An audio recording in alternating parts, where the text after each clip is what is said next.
আসসালামু আলাইকুম, কেমন আছেন সবাই? আজ আপনাদেরকে দেখাবো মোগলাই পরোটা করে খুবই সহজে, যদি ঘরে থাকে আটা বা ময়দা আর মাত্র একটা ডিম দিয়ে বাসায় তৈরি করতে পারেন এত সুন্দর একটা মোগলাই পরোটা। এজন্য আমি 1 কাপ ময়দা নিয়েছি। ময়দাটা নিলে রুটিটা বেশি স্টিকি হয়। দিয়ে দিলাম আধা চামচ লবণ এবং 1 টেবিল চামচ পরিমাণে সয়াবিন তেল, যেটা রান্নায় ব্যবহার করেন সেই তেলটা। তারপর এটাকে ভালো করে কষলে কষলে মেখে নিচ্ছি এবং দেখতেই পাচ্ছেন মুট করলে সেটা মুট হয়ে যাচ্ছে। এখন দিয়ে দিচ্ছি পরিমাণ মতো পানি। আমি আধা কাপ পানি 2-3 বারে দিয়ে দিচ্ছি। আটার তারতম্য ভেদে কম বেশি লাগতে পারে। আমার 1 টেবিল চামচ পানি বেশি হয়েছে আধা কাপ থেকে। এরপরে দিয়ে দিচ্ছি একটু তেল উপর দিয়ে, তারপরে ঢেকে রেখে দেব 10 মিনিট। এই মাঝে আমি পেঁয়াজ, মরিচ, ধনিয়া পাতা এগুলো কেটে নিচ্ছি। সব কিছু কেটে নেওয়া হতে হতে 10 মিনিট হয়ে গিয়েছে। এখন আবার একটু মথে নেব ভালো করে।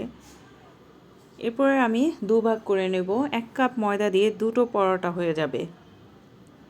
দেখুন আমি কিভাবে করে নিচ্ছি। আসলে দোকানে অনেক দাম দিয়ে একটা মোগলাই পরোটা কিনতে হয়। বাসায় যদি বানান তাহলে মাত্র একটা ডিম দিয়ে করতে পারেন সুন্দর একটা মোগলাই পরোটার। 1 কাপ ময়দায় 2টো পরোটা হয়। আমি আপনাদেরকে একটি বানিয়ে দেখিয়ে দিচ্ছি। আটার উপর একটু তেল দিয়ে তারপরে বেলে নেবেন। আটাটা অনেক বেশি নরম হয় না, একটু শক্ত করে নিয়েছি। এভাবে টেনে টেনে বেলে নেবেন, এটা ঘুরবে না।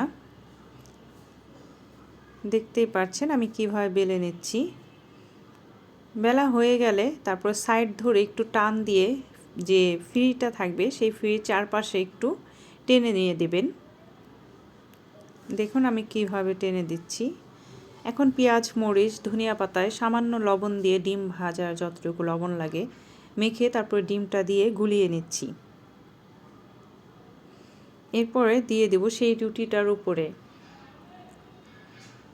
উপরে দিয়ে হালকা মেলে দিচ্ছি। পেঁয়াজ মরিচটা একটু বেশি দিবেন, তাহলে ডিমটা আর গড়িয়ে পড়বে না। এবার টেনে টেনে রুটিটাকে চারপাশ থেকে এনে লাগিয়ে দিচ্ছি। দেখুন যে ছিদ্র করে দেখা গেছে ওগুলো পরে আর থাকবে না। আপনাদেরকে দেখিয়ে দিচ্ছি কিভাবে আমি এটা আটকে নিচ্ছি। এভাবে টেনে টেনে চারপাশটা আটকে নেবেন। এরপরে চুলায় খুবই সামান্য তেল দিয়ে দিচ্ছি, অনেক বেশি না। ডিম ভাজিতে যতটুকু তেল হয় অতটুকু তেল দিলেই হবে। তারপর এক পাশ হয়ে গেলে উল্টে নেব। খুব সাবধানে উল্টে নেবেন, এই পর্যায়ে উল্টাতে গেলে তেল ছিটতে পারে। দেখুন ফুলে গেছে, হয়ে গিয়েছে। এপাশ ওপাশ করে আপনাদের পছন্দ মতো ভেজে নিলেই হয়ে যাবে। অনেক মজাদার। আশা করি আপনাদের ভালো লেগেছে। ভালো লাগলে অবশ্যই কমেন্ট এবং শেয়ার করবেন। আল্লাহ হাফেজ।